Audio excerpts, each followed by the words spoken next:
Good news, folks. The feds are going after shady tax relief companies again. I can't remember the last time they did this. But the FTC, which is obviously a federal agency, and the state of Nevada are going after American Tax Service LLC. I think that's Terry Selb's organization.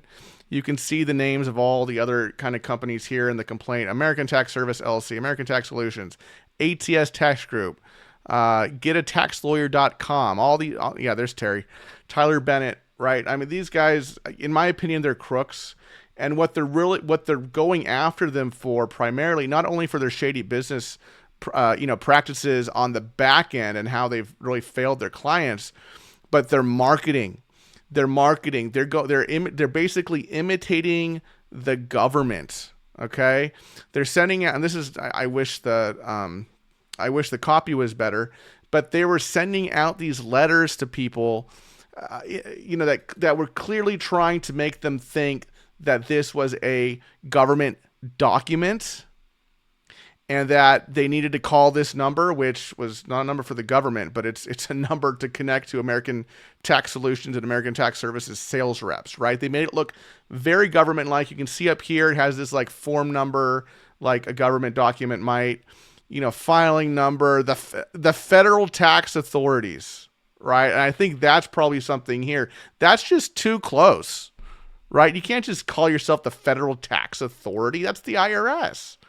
Right? Tax processing unit, internal processing service. Okay, not revenue. We got the internal processing service.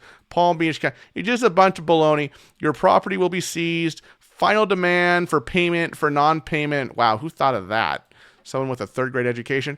Final demand of payment for non-payment of taxes to the federal tax authorities. Okay, the federal tax authorities has attempted to collect the overdue above debt, which has not been paid. You must call this number. The federal tax authorities will seize this property for non-payment of taxes, penalties, and interest due to the state.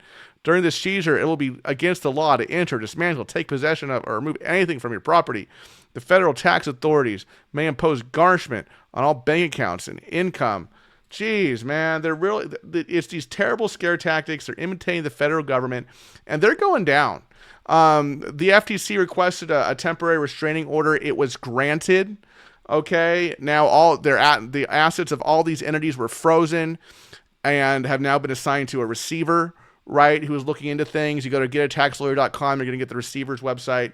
So I'm very happy about this, and I hope that this is an indicator of more to come when it comes to the government cracking down on shady tax relief companies.